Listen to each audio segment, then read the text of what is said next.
Hello, welcome to my second evaluation towards my media coursework about my opening scene, which is called Forsaken. The question is for evaluation 2, how does your media product represent particular social groups? So I'll be talking about how everything is being represented throughout my film, why is it represented in that way, is it fair and accurate with the way that it's represented. So, I'll be starting off with talking about the male characters in my film. There are two main characters in my film and an antagonist. Now, the main male character, he does a voiceover which he sounds very rough, and it's the first thing that we hear in the film, apart from the music, and that makes you think he is the dominant character, he's the leader. And then we ended up seeing the two main characters walking down, and they're walking down together. Still can't find You can't really tell any who's in food. front. You don't know if they're walking together side by side or if one's walking behind the other.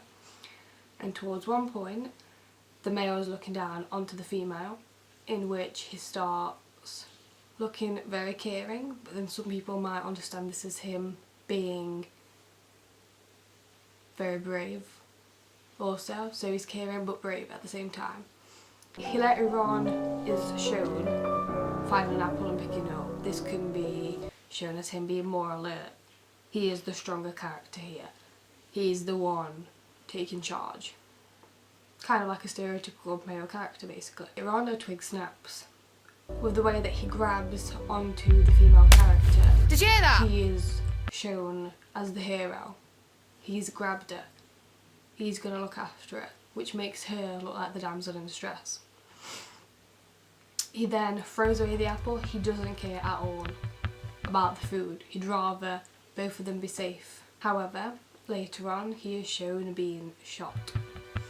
And that is where it breaks the whole stereotype of the film. There is not a main male character. Our main character is actually the female. However, throughout the opening scene, you can't see that. But towards the end of it, that's when you know what the film is about. The film is about the woman being the leader. In the flashbacks of his life, we get to see a different side to him. At the start, if you just focus onto the male character whilst watching my opening scene, you may think that he is the independent one. He's alright being on his phone, like he can survive the apocalypse. Without her, he doesn't really need her. But we get to see a more caring side to him. He's the one looking after the family pet, he's the one cooking with her. Our aim for our film was to pass the Bechdel test if we were to carry it on, and I would say if you watch the opening scene of our film, you would think, if this was to carry on, I can imagine this to pass the Bechdel test. Our idea of what's going to happen next was that the female character would find her own kind of district, like the Hunger Games kind of style. She would find another group of people, and it's all females, and they would survive the apocalypse. That was kind of our idea, like where we'd want to keep on going next into this. What you may think is this fair? Why did he get shot? But if you think about it the other way around, if the female was shot, I don't think anybody would care. That's why we decided to kill off our male character, to show something different and unique and very original. We wanted a female post-apocalyptic film similar to The Girl with All the Gifts. So the next social group that I'll be talking about in the way that it's represented is females, and obviously there is a main female character in our film. So if you watch our opening scene again, my opening scene again, as I've edited in a different way compared to my other two teammates. If you watch the female character, she is represented in a very different way. So, as I said earlier, when you see one of the first few scenes, you can see that both the characters are walking side by side. However, there's a shot straight after this with the camera facing towards them, so you can see who's actually in front. The female is in front. This shows she's the leader. She knows where she's going.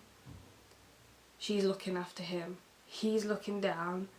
He looks very tired and fed up of the situation. He wants everything back to normal. whilst she is always looking up. She knows what she's doing. She's very confident in herself. And you can tell how dull she looks. Although she's wearing her sunglasses, which is showing her social class, she doesn't look glam at all. Her clothing may look slightly more glam than a normal post-apocalyptic film, but you can still see that she knows that these clothes are going to be good for her, and that she's trying to look good in a bad situation, basically. Like, it's kind of like a trick, basically, in our eyes, what we're trying to do to you. So at the sign of the twig snap, you can see that the male instantly grabs the female. She also grabs him back, which shows that they were both in sync. And then she says, "Did you hear that?"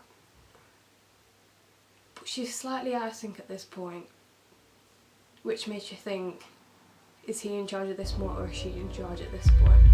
And straight after, did you hear that? They're both running away, and she's actually in front, again, leading the way. She knows where they've got to go to next. She knows where they are.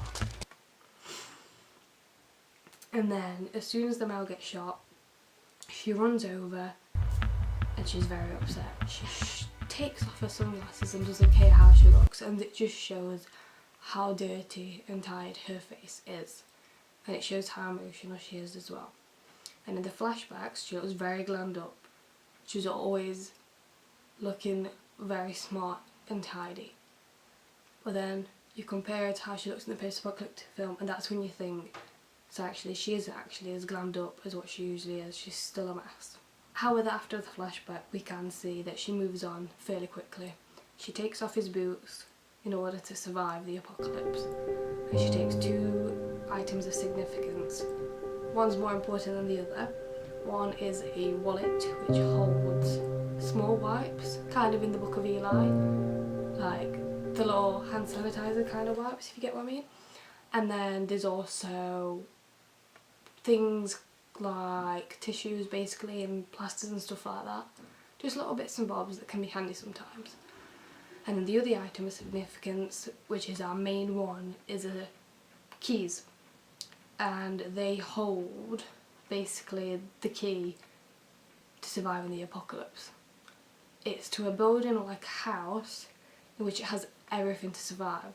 This was inspired by 2012, where one of these Russian men was very prepared. He had a private jet and he bought tickets onto the ship for them all to survive. That was kind of our idea, for them to show that they are wealthy and they are prepared for anything. And it makes you think as well, because she does drop the keys, what's going to happen next? Is she going to survive? And is the antagonist going to go back after her? Next social representation group is the antagonist. Our antagonist is supposed to be a male. However, on the day of filming, our male actor could not make it, therefore we had to make the most of who we had. We decided to go for one of our team members, and she wore all black, which we thought suited the idea, wearing just all black. And we had all the props, so we were prepared for everything. So although you can see in the film that she is female, we still try to keep on the idea. If anything, it's made us question our film, and probably made you question our film even more. Why is it a female? Now I've personally took the idea of having it as a female as making it look very different. It's made it look like it's a more female type of film, post-apocalyptic film basically.